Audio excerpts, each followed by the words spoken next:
Amados, que alegria, você que está em casa, que alegria poder chegar até você pela TV Evangelizar.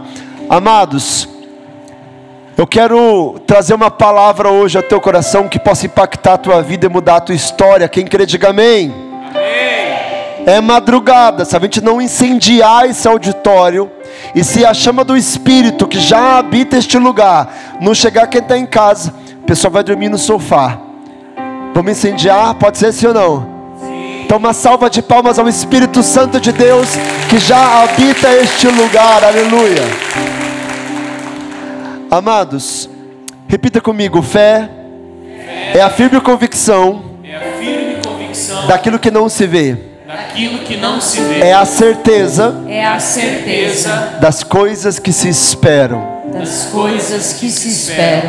Eu adoro essa definição, ela não é minha, é da palavra. Só que ela guarda em si preciosidades. Irmãozinho, irmãzinha, olha para mim, sobre fé. Fé é a certeza das coisas que se esperam. É a firme convicção daquilo que não se vê. Eu gosto de dizer, olha para quem, amado, eu gosto de dizer que fé, no reino de Jesus, quando a gente se move em fé, a gente acaba fazendo uma confusão de sentidos. A fé bagunça os nossos sentidos, porque fé é enxergar com os ouvidos. Primeiro mandamento da lei de Deus, qual é? Amar a Deus. Só que não é. O primeiro mandamento, o primeiro de todos é: escuta, Israel, o Senhor nosso Deus é um. É o Shema Israel. Repita comigo: fé é escutar a Deus. Irmão, ninguém pode ver a Deus, mas não duvide, nós podemos ouvi-lo. Deus fala conosco o tempo todo. A gente não enxerga Ele, mas a gente escuta. Portanto, fé causa confusão de sentido. Eu começo a enxergar com os ouvidos. Não é o que os meus olhos veem, mas é o que Deus me fala. Você está comigo, sim ou não? Fé é se mover pelo que Deus diz, e não pelos que meus olhos veem. Por isso fé é a certeza do que não se vê, mas que eu escutei. Quem tem fé, talvez olhe ao seu redor, talvez muitas pessoas agora na sua realidade, na sua vida, elas olham ao redor e tudo que estão vendo são ruínas. Tem gente vivendo experiências de fracasso, talvez aqui no auditório hoje, de derrota, de dor. Mas a gente escuta Deus falando: eis que eu vim vos dar uma paz que ultrapassa todo o entendimento. Então eu posso estar caminhando em meio a conflitos, os meus olhos estão vendo ruínas, batalhas, crises, mas eu estou caminhando em paz, porque o Deus em quem eu creio prometeu para mim uma paz que ultrapassa todo o entendimento. Você pode celebrar e aplaudir o Senhor por isso. Ele nos dá uma paz que não depende dos cenários, nem das circunstâncias. Amém? Não é o que me rodeia, é o que me preenche. Não é o que eu enxergo, é o que eu escuto. A gente pode estar experimentando enfermidades. Tem gente com diagnóstico de doença incurável na mão, mas Deus fez uma promessa de vida e vida em abundância. Por isso, fé sempre vai nos levar, escuta isso aqui, irmão, a uma escolha. Quem determina a minha história, quem dirige a minha vida, quem exerce autoridade sobre mim? As circunstâncias, as realidades ao meu redor, ou a palavra que o Deus que criou tudo que existe liberou sobre mim? É uma escolha, sim ou não? Quem que move você, irmãozinho? Quem te move, irmãzinha? Deus. Nenhum problema seu será o final da tua história, se Jesus for o início dela. Se você crê, você pode incendiar o auditório e celebrar o Senhor e aplaudir o nome de Jesus.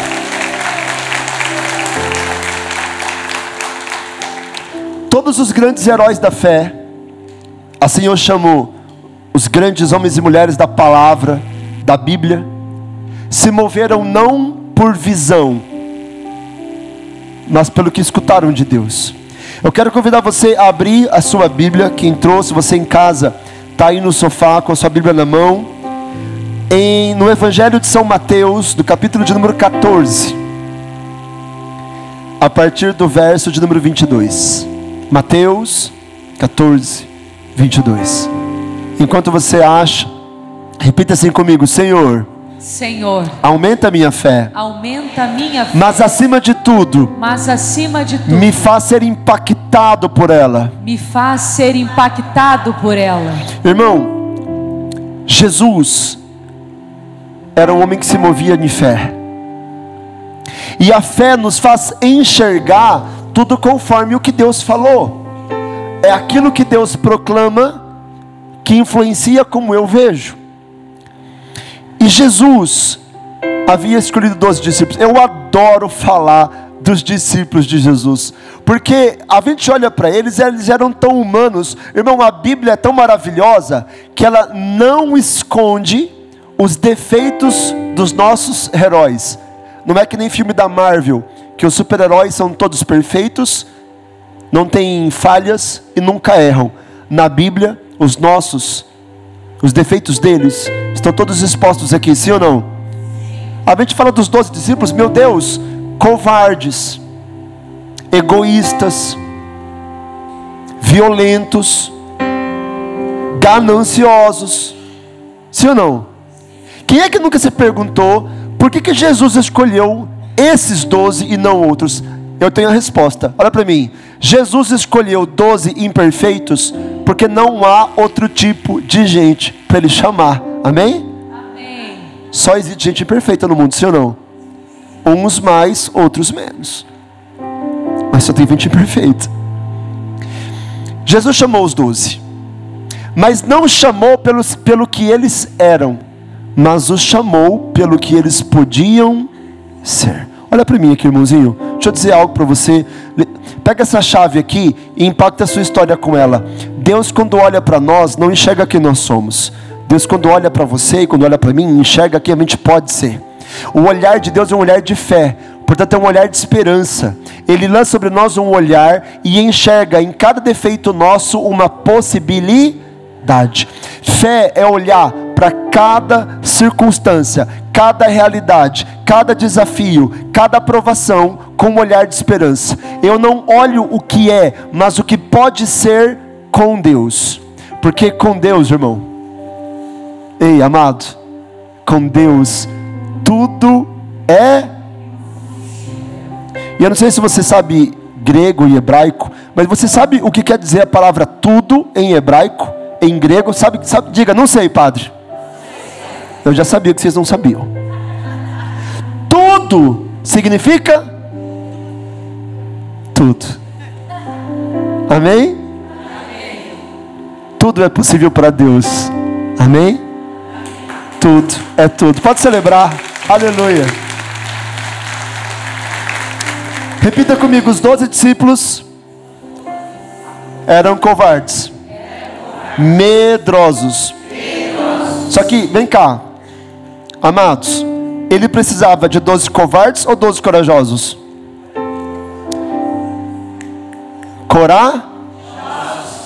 Mas o que ele tinha na mão? Covardes. Fé é olhar a realidade e não tolerar. Olha para mim, irmão. Ele tinha na mão 12 covardes, mas ele sabia que esses 12 deveriam ter a coragem de enfrentar o mundo, anunciar o evangelho a toda criatura, até entregarem a própria vida, sim ou não? Sim. mas não é o que ele tinha ainda. Amados, repita comigo: nós somos responsáveis por aquilo que toleramos. Irmãozinho, Jesus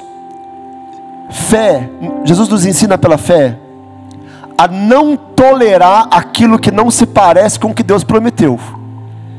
Isso me move, irmão, em tudo que eu faço. Eu olho para a realidade, não se parece com o que Jesus prometeu, então eu preciso continuar me movendo em fé, até que aquilo que Deus prometeu se cumpra na minha vida, porque aquele que promete é fiel para cumprir, sim ou não? Sim. Então repita: Deus é fiel. Deus é fiel. Irmão, a Bíblia diz que Jesus, que Deus nosso Senhor, Ele não é como homem para voltar atrás, não é como filho de homem para se arrepender. Se Deus diz que vai acontecer, então vai acontecer. Isso é fé. Se a sua vida não é vida em abundância, não tolere essa vida. Se mova em fé até que seja uma vida abundante. Se você ainda não experimentou a paz que ultrapassa todo o entendimento, então se mova em fé até que a paz invada teu coração. Se nós caminhamos debaixo de um Deus de milagre e a sua vida não é impactada por milagres, não descanse até que os milagres aconteçam. Se você caminha debaixo do Deus da provisão e na sua casa falta alimento, se mova em fé até que na sua casa haja transbordo. Quem crê, diga amém. Então, Jesus tinha 12 covardes com ele, mas ele enxergou nele 2 corajosos. Então o Senhor Jesus precisa fazer com que eles se tornem aquilo que nascerão para ser. Irmão, escute uma coisa aqui. Para que a fé potencialize em nós aquilo que Deus promete, nós seremos levados a lugares onde talvez não gostaríamos de estar. Seremos impulsionados a realidades, situações que talvez nos gerem desconforto. Fé sempre nos leva a lugares de desconforto. Você quer saber, irmãozinho e irmãzinha, um carimbo de que nós estamos vivendo a vontade de Deus? É se nós estamos em ambientes de desconforto. Porque neles a gente é forçado a se mover. Já pensou se a gente ficasse deitado no sofá por horas e horas e não tivesse dor na coluna? Quem é que não tem dor na coluna, né? Eu tenho 40 anos de idade, mas a minha coluna tem 86 mais ou menos. Se a gente fica muito tempo deitado, o que faz a coluna? Começa a dor? O que isso significa? Sai daí, não é o seu lugar. Lugares de desconforto é Deus empurrando a gente para o lugar certo. Empurrando, impulsionando você para o nosso destino profético em Deus. Jesus precisava fazer isso com seus discípulos. Vamos à palavra. Logo em seguida, Mateus 14, 22, para quem se perdeu.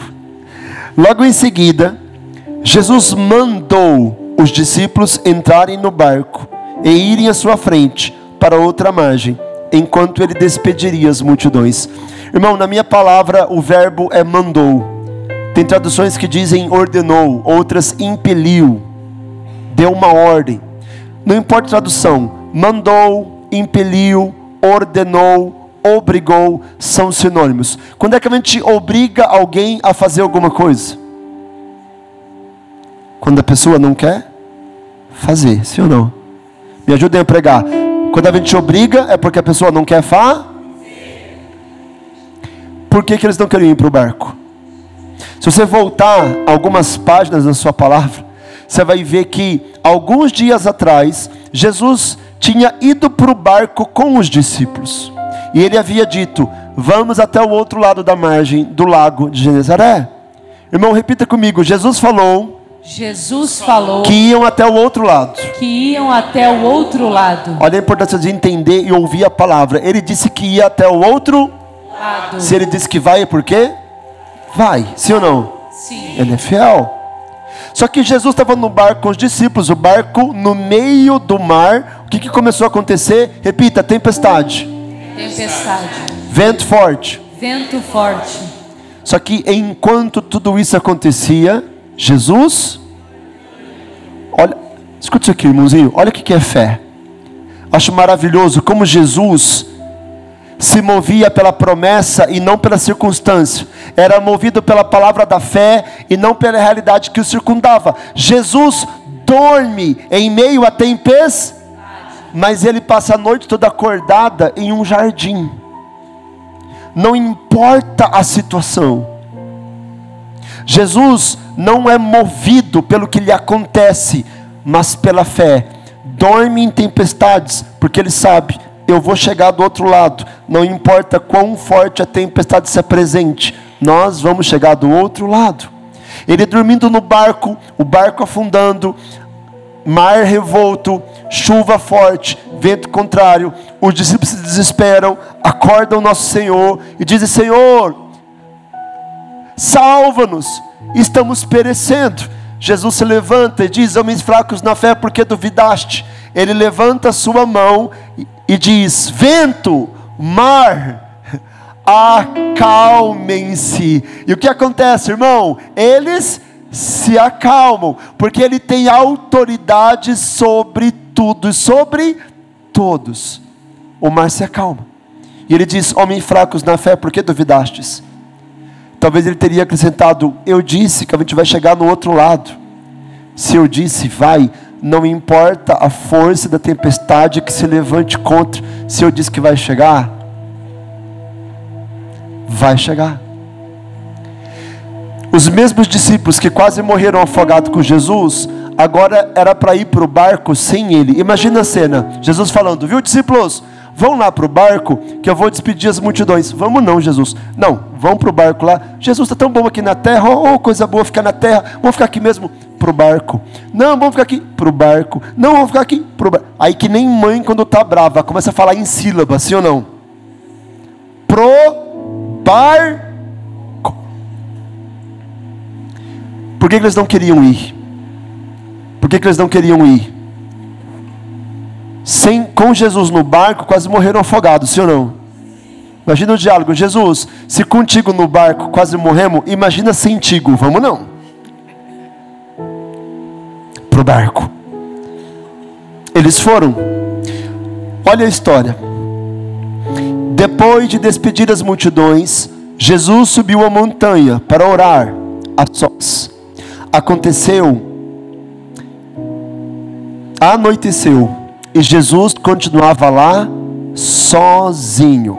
O barco, entretanto, já longe da terra, era sacudido pelas ondas, pois o vento era contrário. Imagina a cena, irmãozinho. Jesus em cima do monte. Ai, meu amado, me ajuda, pelo amor de Jesus. Jesus em cima do monte. Os discípulos dentro do barco. O que Jesus rezava quando os discípulos estavam dentro do barco? Alguém apressadamente vai dizer assim: ele estava rezando para o vento se acalmar. Você não entendeu nada de Jesus. Porque se ele tem autoridade de acalmar a tempestade com uma mão, não duvide, ele pode levantá-la também. Irmão, Jesus vai acalmar a tempestade quando tempestade acalmada te impulsionar para a fé e para o seu propósito. Mas não duvide, ele pode levantar tempestades quando elas forem necessárias para te mover em fé.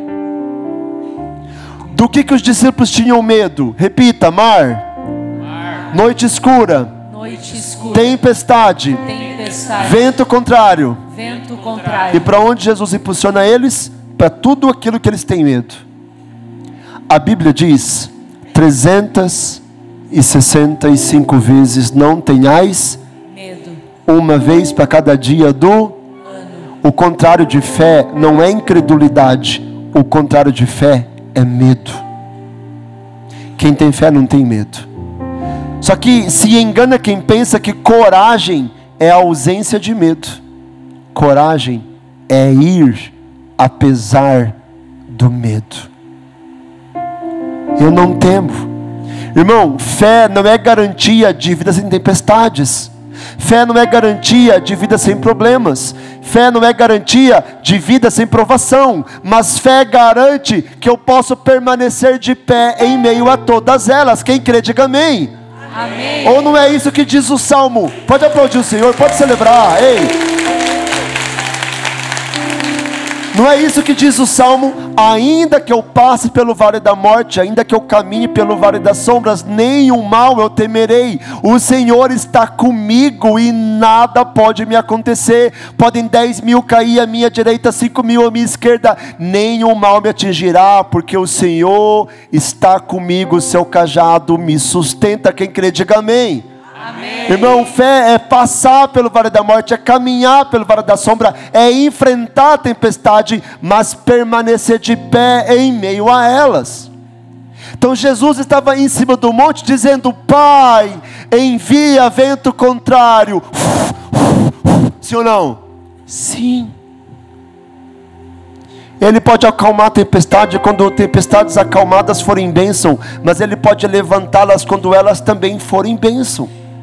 Padre, o senhor está dizendo que tem tempestade necessária? Sim, yes, sim, oui, estou dizendo. Porém, não acaba aqui a história. Na quarta vigília da noite, ou às 3 horas da manhã, 3 horas da manhã é a hora da batalha, sim ou não?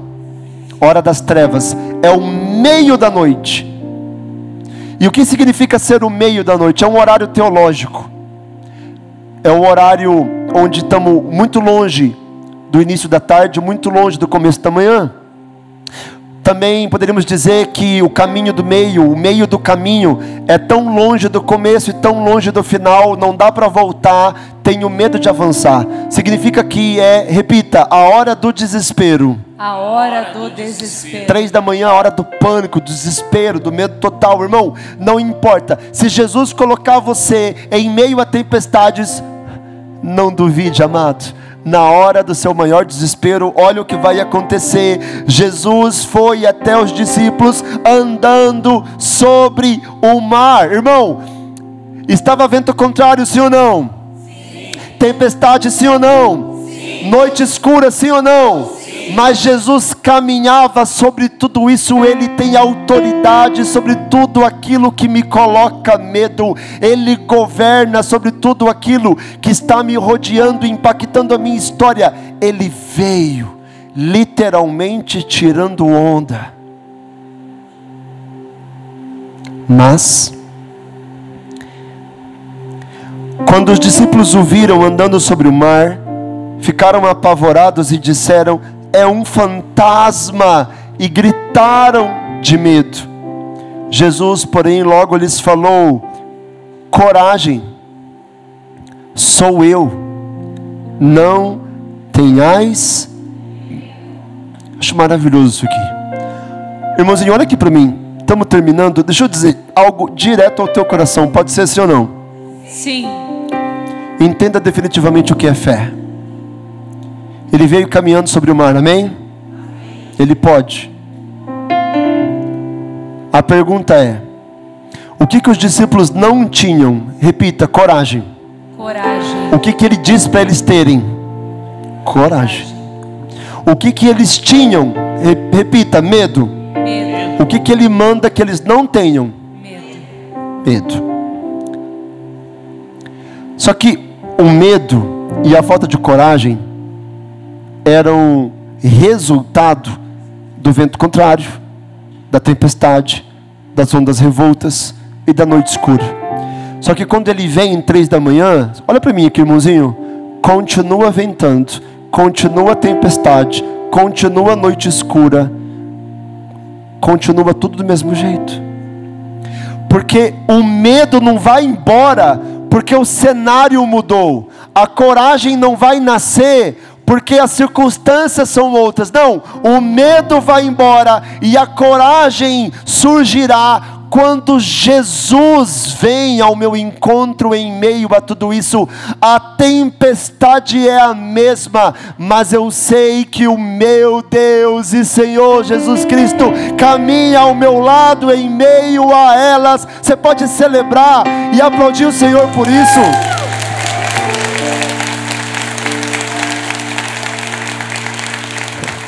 Ei, irmão, entenda isso aqui, pelo amor de Deus.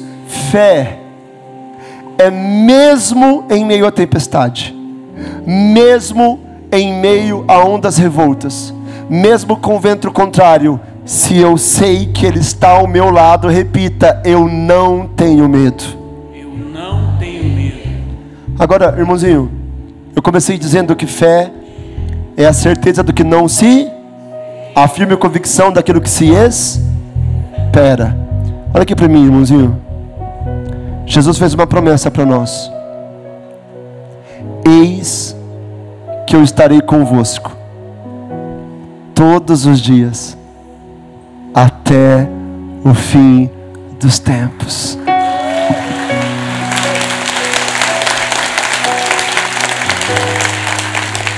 Como ter medo, hein? Para que temer? O mais lindo é que então Pedro lhe disse: Senhor, se és tu, manda-me ir ao teu encontro caminhando sobre as águas. Se eu fosse Pedro, eu teria dito outra coisa: Jesus, se for tu mesmo que está aí, faz igual semana passada, levanta a mão e acalma a tempestade. Sabe por que Pedro não falou isso? Porque na hora que ele percebeu, mesmo barco, mesmo lago, mesma tempestade, mas agora ele não está, ele está nos ensinando uma lição. Isso aqui tudo é uma aula de Jesus. Ele quer nos ensinar até uma fé que se mantém inabalável, mesmo na dor e mesmo na tempestade. Senhor, se és tu, então manda que eu vença o meu medo do mar revolto. Manda que eu vença o meu medo da tempestade, da escuridão. Senhor, se és tu, me faz ter a tua fé e caminhar sobre tudo aquilo que tem tirado a minha paz, tudo aquilo que me causa medo e temor. Jesus disse: vem. Pedro botou o pé para fora do barco e começou a viver o milagre, e começou a caminhar em fé, não pelo que estava vendo, mas pelo que estava ouvindo. Vem, Pedro, eu te dou autoridade, Pedro. Vem, Pedro. Irmão, qual é o lugar mais seguro para se estar durante uma tempestade no meio do mar? Dentro do barco. Repita: quem não abandona a zona de conforto, quem não abandona a zona de conforto, não vive milagres. não vive milagres. Irmãozinho, para viver um milagre, para viver de fé, tem que sair do barco. Olha aqui para mim. Posso dizer uma verdade ao teu coração, sim ou não? Sim. Estamos celebrando o Pentecostes, afinal de contas eu preciso dizer tudo. Irmão, irmã, você que está em casa, o melhor lugar do mundo para quem tem fé não é na praia, seguro, sem Jesus, mas é no meio de uma tempestade, no meio do mar, correndo riscos ao lado dele. Quem tem fé não tem medo de correr riscos ao lado de Jesus. Não importa o tamanho do vento, nem da tempestade, nem quão escura seja a noite, só importa se Ele esteja ao meu lado. Aleluia! Aleluia.